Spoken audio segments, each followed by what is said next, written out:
ETF index mutual funds నేర్చుకుని stock మార్కెట్లో రాణించాలనుకుంటున్నారా? వెంటనే ఈ నెంబర్కి కాల్ చేయండి. నేను Keshav, welcome to Suman TV. విదేశీ విద్య అంటే ఫస్ట్ వినబడే పేరు అమెరికా. అమెరికాలో లక్షల మంది విద్యార్థులు మన వాళ్ళు చదువుకునేటువంటి పరిస్థితులు వస్తాయని ఎవరో కూడా కల్లో కూడా ఊహించి ఉండరు. కానీ గత 5-6 ఏళ్లుగా చూస్తే ఈ నంబర్ విపరీతంగా పెరిగింది. ఇప్పుడు డొనాల్డ్ ట్రంప్ గవర్నమెంట్ ఫామ్ అయిన తర్వాత మొదటి రోజు నుంచి జరుగుతున్నటువంటి చర్చ ఇమ్మిగ్రేషన్ పాలసీలపైనే జరుగుతుంది.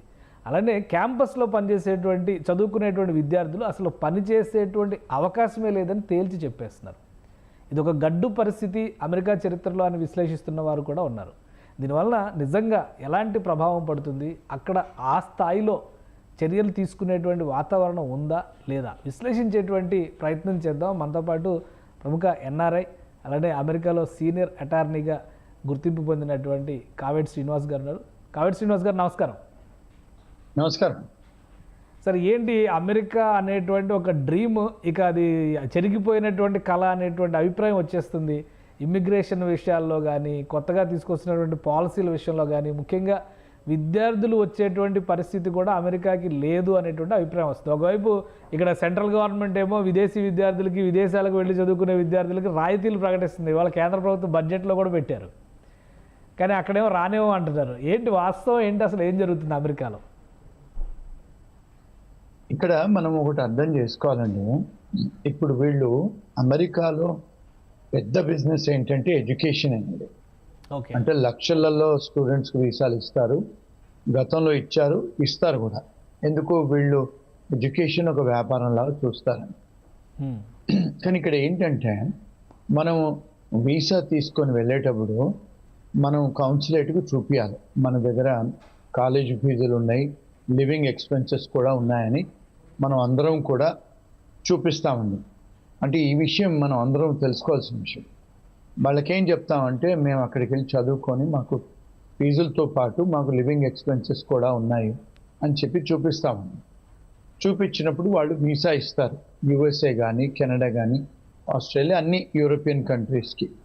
అంటే మీరు పబ్లిక్ ఛార్జ్ అవ్వం, మేము అక్కడికి వెళ్ళి వేరే ఇల్లీగల్ పనులు చేయము, లేకపోతే గవర్నమెంట్ దగ్గర మేము ఇన్సూరెన్స్ తీసుకోము.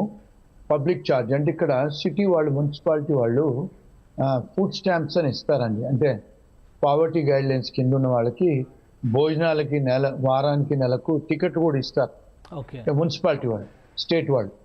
సో ఇలాంటివి మేమేమి తీసుకోము, పబ్లిక్ ఛార్జ్ అవ్వము అని చెప్పేసి వాళ్ళు నార్మల్గా మనం చూపిస్తేనే వీసాలు ఇస్తారండి. సో ఇప్పుడు మనం అక్కడ చూపించిన మరి బ్యాంక్ స్టేట్మెంట్లు ఇక్కడికి వచ్చిన తర్వాత ఒక సెమిస్టర్ ఫీజు కట్టి మేము మా దగ్గర డబ్బులు లేవు, మేము ఉద్యోగాలకు వెళ్తామంటే ఉద్యోగం చేసుకోమంటారు.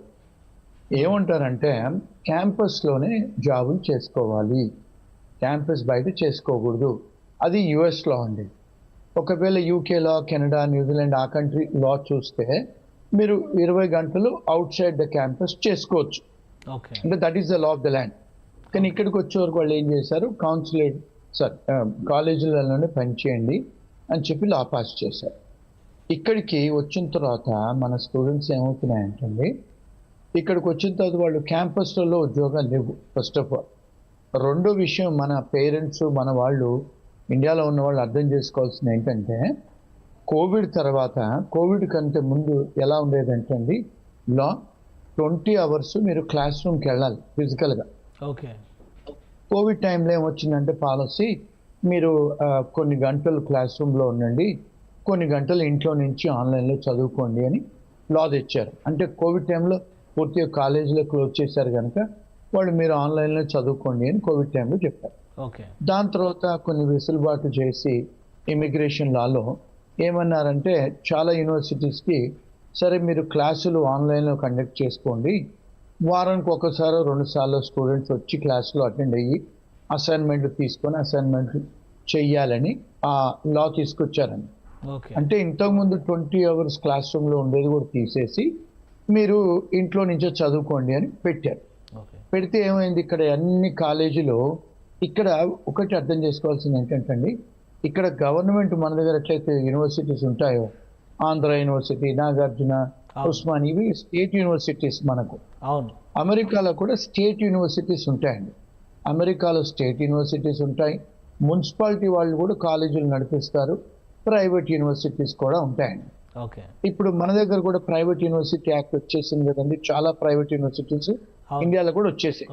అదే విధంగా వీళ్ళు ప్రైవేట్ యూనివర్సిటీస్ కూడా ఇప్పుడు సెయింట్ జాన్స్ అనేది ఒక సంస్థ, క్యాథలిక్ సంస్థ, వాళ్ళకు యూనివర్సిటీస్ ఉంటాయి, హాస్పిటల్స్ ఉంటాయి. అలాగే ప్రైవేట్ ఇన్వెస్టర్స్ కూడా ఇక్కడ కూడా యూనివర్సిటీస్ పెట్టారు. సో యూనివర్సిటీస్ పెడితే వాళ్ళందరికీ కూడా ఇమిగ్రేషన్ వాళ్ళు పర్మిషన్ ఇచ్చారు, మీరు స్టూడెంట్స్ని తీసుకొని రావచ్చు అని. మరి ఇప్పుడు ప్రైవేట్ యూనివర్సిటీస్ బోల్డ్ అని వచ్చాయి, వాళ్ళందరూ సర్వైవ్ కావాలి కదా. సరే ఇప్పుడు అందరూ ఆన్లైన్లో క్లాసులు చదువుకోండి అని చెప్పారు. సో వీళ్ళు ఇప్పుడు ఫర్ ఎగ్జాంపుల్ న్యూయార్క్లో కాలేజ్ ఉంటే స్టూడెంట్ ఎక్కడో కాలిఫోర్నియాలో ఉంటారు. మరి మనం హైదరాబాద్లో కాలేజ్ ఉంటే మనం కాశ్మీర్లో ఉండి చదువుకోవచ్చా? హైదరాబాద్లోనే ఉండాలి కదా. మరి మన వాళ్ళు ఉండరు అలాగా, ఎక్కడెక్కడో ఉండి గ్యాస్ స్టేషన్లలో రెస్టారెంట్లో పనిచేస్తుంటారు. సో ఇక్కడ అంటే ఇక్కడ లోకల్ అమెరికన్స్ వాళ్ళ భావం, వాళ్ళ ఫీలింగ్స్ ఏమొచ్చాయంటే ఈ స్టూడెంట్స్ వచ్చారు, వచ్చి ఇక్కడ నార్మల్గా ప్రివేలింగ్ వేజ్ గంటకు $15,000 అండి. ఇప్పుడు మన దగ్గర కూడా ఇండియాలో కూడా prevailing wage act, minimum wage act అనేది మన దగ్గర ఉంది లేబర్ లాస్లో.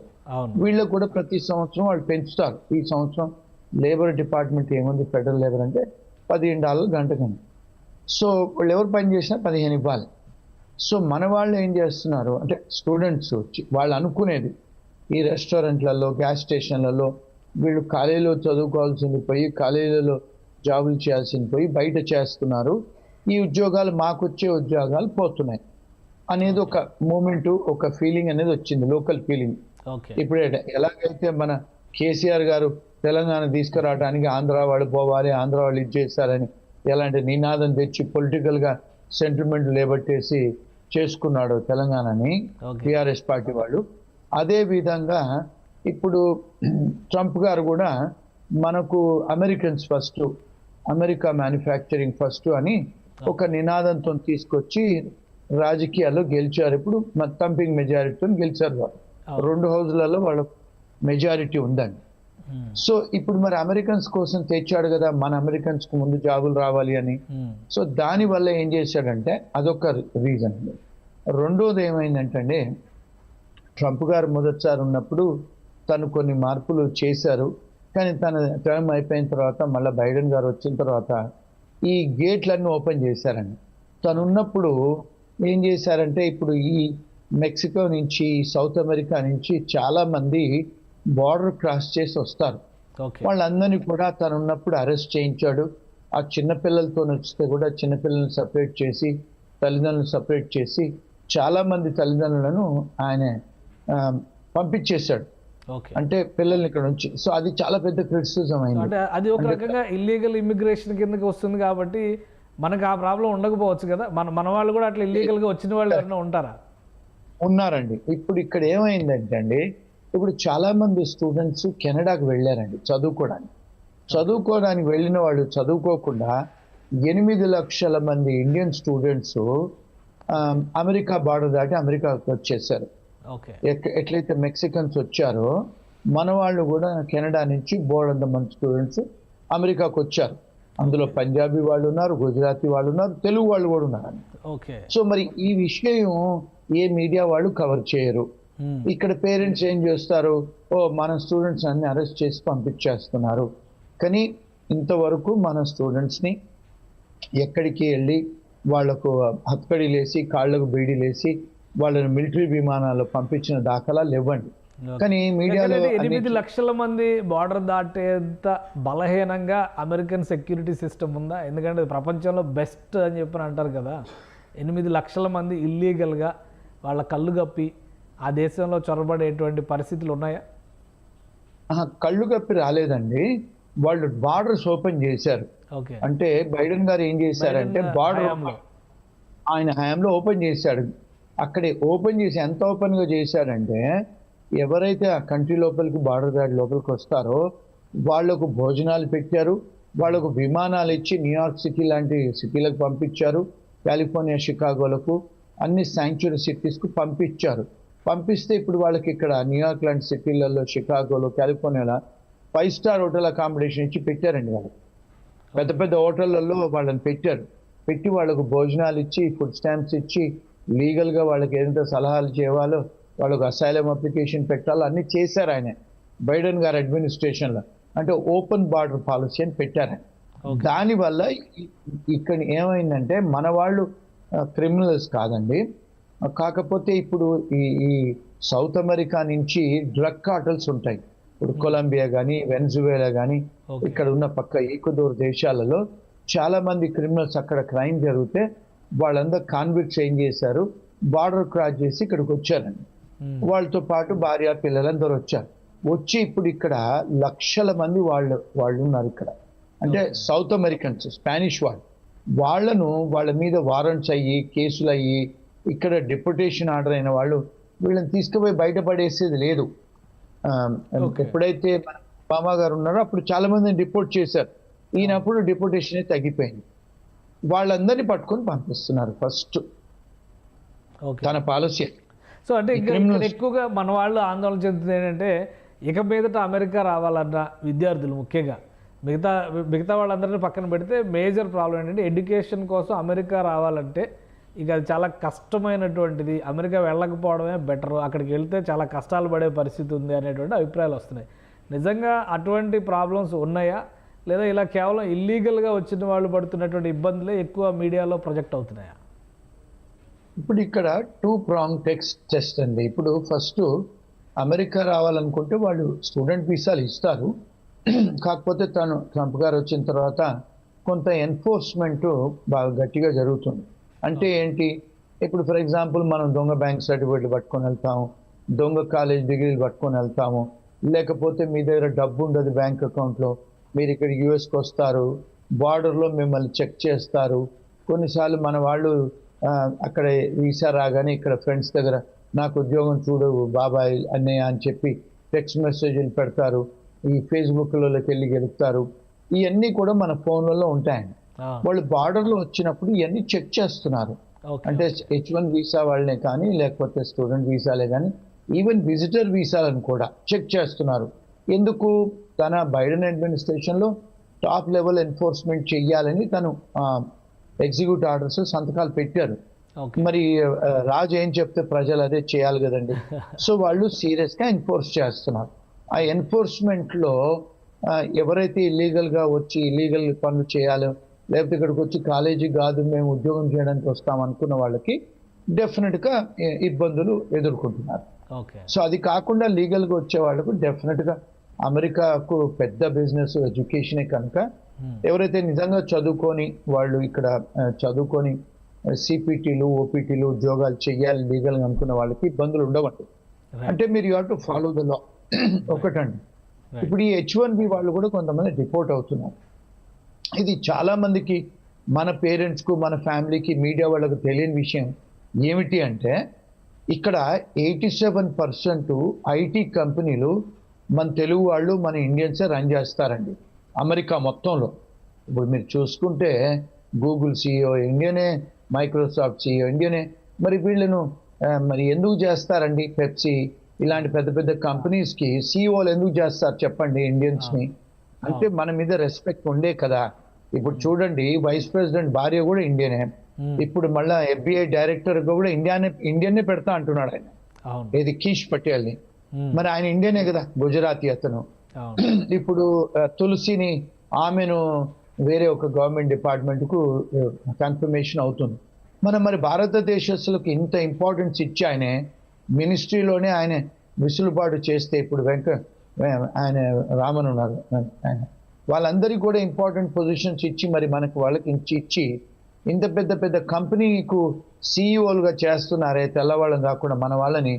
మన వాళ్ళ మీద రెస్పెక్ట్, మన వాళ్ళ మీద క్యాలిబరు, మన నాలెడ్జ్ ఉందనే కదా చేస్తున్నారు. మరి 87% ఐటీ కంపెనీస్ నడిపించే వాళ్ళు మొత్తం ఒక్కొక్క ఐటీ ప్రోగ్రామరు 1.5 కోటి సంపాదిస్తున్నారు కదండి H1B వచ్చిన వాళ్ళు. మరి 87% మన వాళ్ళే ఉన్నారు ఈ దేశంలో. మరి ఒకవేళ మన మీద వాళ్ళు చూపించేదంటే ఉక్కుపాదము, మనకెందుకు ఆపర్చునిటీ ఇస్తారు చెప్పండి? డాక్టర్స్ ఉన్నారు, ఐటీ కంపెనీ ఓనర్స్ ఉన్నారు, అకౌంటింగ్ ఫర్మ్స్ వస్తున్నాయి, ఇప్పుడు ఈవెన్ నర్సెస్ కూడా వస్తున్నారు. మన వాళ్ళు ఈవెన్ హోటళ్లలో కూడా పనిచేసే వాళ్ళు జీవన్ మీద వస్తున్నారు, అందరూ వస్తున్నారు. రైట్ అంటే లీగల్ గా వచ్చి పని చేసుకునే వాళ్ళకు అంత బానే ఉంది. రైట్. కానీ ఎక్కడైతే కావేటి శ్రీనివాస్ గారు, మీరు ఏం సలహా ఇస్తారు ఇప్పుడు అమెరికా రావాలనుకుంటున్నటువంటి స్టూడెంట్స్కి, ప్లస్ అమెరికాలో ఉండి ఇబ్బంది పడుతున్నాం అనుకునేటువంటి వాళ్ళకి ఇచ్చేటువంటి సొల్యూషన్ కానీ, సలహా కానీ, పరిష్కార మార్గాలు కానీ ఏంటి? లీగల్ గా రావాలండి, చదువుకోవడానికి రావాలి, ఫీజులు కట్టడానికి పరిస్థితి ఉంచుకోవాలి, కాలేజీలలో జాబులు ఎత్తుక్కోవాలి. కొన్నిసార్లు ఇక్కడ ప్రొవిజన్ కూడా ఉందండి ఇమిగ్రేషన్ లాలో, వాళ్ళకు ఒకవేళ ఆర్థిక ఇబ్బందులు జరిగితే కాలేజ్తో డిస్కస్ చేసి ఈవెన్ వర్క్ పర్మిట్ కూడా అప్లికేషన్ పెట్టుకోవచ్చండి. ఆ ప్రొవిజన్ ఉంది, అంటే బయట ఉద్యోగాలు చేయటానికి ఆ ప్రొవిజన్ ఉంది. రెండోది ఏంటంటే ఈ H1B వచ్చే వాళ్ళు ఇల్లీగల్గా ఆ డాక్యుమెంట్స్, వర్క్ ఎక్స్పీరియన్స్ లెటర్లు ఇల్లీగల్గా రెజ్యూమేలు చేసుకోకుండా లీగల్గా వచ్చేటట్టయితే వాళ్ళకు బాగానే ఉందండి. మూడోది ఏంటంటే ఇక్కడ డెఫినెట్గా అమెరికా పెద్ద దేశము, education best in the world, even IT కూడా best in the world, medicine కూడా బెస్ట్, అన్ని ఈ డెఫినెట్గా వాళ్ళు లీగల్గా చేసుకునే ఉంటే రావచ్చు, వచ్చి జాగ్రత్తగా చేసుకోవచ్చు అండి. అది మూడోది ఏంటంటే నో యువర్ రైట్స్, మన అర్హతలు హక్కులు ఏంటి తెలుసుకోండి, రాకముందే ఆన్లైన్లో రీసెర్చ్ చేసుకొని రావాలండి. ఇక్కడికి వచ్చిన తర్వాత అయ్యో నాకు తెలియదు, I don't know the law అంటే ignorance of law is not excuse అండి. డెఫినెట్గా అవన్నీ జాగ్రత్తలు తీసుకొని వస్తే డెఫినెట్గా ఫ్యూచర్ ఉంది. ఎందుకంటే వీళ్ళు ఇప్పుడు ఎకానమీ కూడా పెరుగుతుంది మళ్ళా, కానీ వచ్చిన తర్వాత స్టాక్ మార్కెట్ పెరిగింది, ఇప్పుడు ఉద్యోగాలు కూడా వస్తున్నాయి. ఇప్పుడు చాలా మంది ఇల్లీగల్ వాళ్ళని తీసేస్తే లీగల్ వాళ్ళకు ఉద్యోగాలు ఉంటాయి కదండి. ఇప్పుడు చాలా మంది ఇల్లీగల్ వాళ్ళు వెళ్ళిపోతున్నారు కూడా. సో ఉద్యోగాలు డెఫినెట్గా ఉంటాయి, మంచి జాబులు ఉంటాయి, మంచి లీగల్గా జాబులు చేస్తే ఉంటాయి. ఎవరన్నా మరి ఇప్పుడు ఆల్రెడీ స్టార్ట్ అయిపోయింది కదా, అడ్మినిస్ట్రేషన్ ఎలా ఉంది ఓవరాల్గా? ట్రంప్ అడ్మినిస్ట్రేషన్ చాలా మంది ఆందోళన చెందుతూ ఉన్నారు ఇండియన్స్. ఏదో అంటే మీరు అన్నట్టుగా ఇల్లీగల్ లీగల్ ఆ వేరియేషన్ ఎప్పుడూ ఉంటుంది, బట్ ఓవరాల్గా మనల్ని పంపించేస్తారేమో, మనకు అవకాశాలు తగ్గిపోతాయేమో అనుకునేటువంటి ఆందోళన కానీ అలాంటి పరిస్థితులు కానీ ఉన్నాయి. ఎందుకంటే చాలామంది గ్రీన్ కార్డు అప్లై చేస్తున్న వాళ్ళు రావేమో, ఇక ఎవరేమో H1B తగ్గించేస్తారేమో, ఇట్లాంటి భయాలు ఉన్నాయి. వాటి పరిస్థితి అవునండి. H1Bలో ఈ సంవత్సరము చాలా స్ట్రిక్ట్ ఎన్ఫోర్స్మెంట్ చేస్తా అంటున్నారు, ఆ పాలసీతో వచ్చింది. ఎవరైతే H1B కంపెనీ ఓనర్లు డబ్బులు తీసుకొని స్పాన్సర్ చేస్తారో లేకపోతే ఇల్లీగల్ చేస్తారో అవన్నిటికీ వాళ్ళు వచ్చి చెక్ చేస్తా అంటున్నారు. వాళ్ళ ఆఫీసులకు వచ్చి చాలా స్ట్రిక్ట్గా ఉంటుంది. సో జాగ్రత్తగా లీగల్గా చేసుకుంటే I don't see any problem అండి. రెండోది ఏంటంటే నో యువర్ రైట్స్. కొన్నిసార్లు ఎయిర్పోర్ట్లలో జాగ్రత్తగా ఆన్సర్స్ ఇవ్వాలి. వచ్చిన తర్వాత కూడా వాళ్ళు వచ్చి ఒకవేళ ఇమిగ్రేషన్ వాళ్ళు వచ్చి స్టూడెంట్స్ను పట్టుకునే పరిస్థితులు ఉంటే వాళ్ళు రైట్ టు రిమైన్ సైలెంట్ ఉంది, ఇమిగ్రేషన్ విషయాలు చెప్పే అవసరం లేదు. ఆ ఇమిగ్రేషన్ వాళ్ళకి మంచి లాయర్లను సంప్రదించాలి, తెలుసుకోవాలండి. అంటే if they are by the law డెఫినెట్గా ఇప్పుడు చాలాసార్లు మన స్టూడెంట్స్ ఏంటంటే డ్రింక్ అండ్ డ్రైవింగ్ చేసుకుంటూ పట్టుపడతారు. మరి అలాంటప్పుడు ఇబ్బందులు అవుతాయి. వాళ్ళు మొన్న ఒక క్లయింట్ ఫోన్ చేసి డ్రింక్ అండ్ డ్రైవ్ చేస్తున్నాడు, పోలీసుడు ఆపాడు. ఆపితే వాడు ఈవెన్ ఇమిగ్రేషన్ స్టేటస్ అడిగాడు, స్టూడెంట్ వీసా అంటే వాడు ఎక్కడో ఇంకొక క్లయింట్ ఒక గ్యాస్ స్టేషన్లో పనిచేస్తున్నాడు, వచ్చి వాళ్ళు లిక్కర్ అమ్మితే పట్టుకున్నారు. అడిగారు నీకు రైట్ టు వర్క్ ఉందా అంటే లేదంటే వాడు ఈవెన్ ఆ టికెట్లోనే రాశాడు నో వర్క్ పర్మిట్ ఉందని, నో వర్క్ పర్మిట్ అని. ఇలాంటి అయినప్పుడు మళ్ళీ వాళ్ళు ఇమిగ్రేషన్ తెలుపుతారు కదండి. సో ఇలాంటి చిన్న చిన్న మిస్టేక్స్ చేసుకోకుండా ఉంటే దే కెన్ బి ఓకేనండి. అంటే అంత లాలెస్నెస్ ఏం లేదు, బట్ డెఫినెట్గా ఇల్లీగల్ వాళ్ళని పట్టుకుంటున్నారు. ఎవరికైతే వారెంట్స్ ఉన్నాయో వాళ్ళ మీద కేసులు ఉన్నాయో స్పానిష్ వాళ్ళ మీద బాగా టార్గెట్ చేస్తున్నారు, పట్టుకొని వాళ్ళని రిపోర్ట్ చేస్తున్నారు. Right. Thank you Kaveti Srinivas గారు, న్యూయార్క్ నుంచి అప్డేట్స్ ఇచ్చినందుకు. ఇది అమెరికాలో పరిస్థితి, ఇక్కడ జరుగుతున్నటువంటి ఆందోళనకి సంబంధించి కావేటి శ్రీనివాస్ గారు ఒక క్లారిటీ ఇచ్చారు. ఇల్లీగల్గా వచ్చిన వాళ్ళు, ఇల్లీగల్గా పని చేయాలని ప్రయత్నం చేస్తున్న వాళ్ళు మాత్రమే ఇబ్బంది పడుతున్నారు, మిగతా అంతా కూడా సవ్యంగానే ఉంది. అలానే అడ్మినిస్ట్రేషన్లో ట్రంప్ భారతీయులకి చాలా ప్రాధాన్యం ఇస్తున్నటువంటి పరిస్థితి ఉంది. ప్రధానంగా గత బైడెన్ ప్రభుత్వం తీసుకున్నటువంటి నిర్ణయాలను సరిచేసేటువంటి క్రమంలోనే ఇమిగ్రేషన్ పాలసీల విషయంలో స్ట్రిక్ట్ ఎన్ఫోర్స్మెంట్ జరగబోతుంది. అలానే రాబోయే రోజుల్లో H1B వీసాలకు సంబంధించి కానీ, స్టూడెంట్ వీసాలకు సంబంధించి కానీ నిబంధనలు కఠినతరం చేస్తారు. అక్కడికి వెళ్లే ముందే నియమాలు, ల్యాండ్ లాస్ కూడా తెలుసుకుంటే ఎలాంటి సమస్యలు రావు, ఇగ్నోరెన్స్ అనేదాన్ని యాక్సెప్ట్ చేసేటువంటి పరిస్థితి ఉండదు అని హెచ్చరిస్తున్నారు. సో అమెరికాలో ఉన్నటువంటి తెలుగు వాళ్ళు అప్రమత్తంగా ఉండాలి, చట్టాల గురించి తెలుసుకోవాలి, అలానే వైలేషన్స్ విషయంలో జాగ్రత్త వహించాల్సినటువంటి అవసరం ఉంటుంది. ఇక అమెరికా వెళ్ళాలని ఆశించే వాళ్ళు ముఖ్యంగా ఫైనాన్షియల్ స్టేటస్ పైన ఫోకస్ పెట్టాలి. అక్కడికి వెళ్ళి ఏదో ఒక ఉద్యోగం చేసుకుందాం అనేటువంటి వాతావరణం ఉండకపోవచ్చు. క్యాంపస్లో దొరికేటువంటి జాబ్స్ మినహా మిగతా అవకాశాలు చాలా తక్కువగా ఉంటాయనే విషయాన్ని అర్థం చేసుకున్న తర్వాతే అమెరికా ప్రయాణానికి ప్రణాళిక వేసుకోవాల్సిన అవసరం ఉందని కావేటి శ్రీనివాస్ గారి మాటలను బట్టి అర్థమవుతుంది. ఇది స్పెషల్ డిస్కషన్. Keep watching.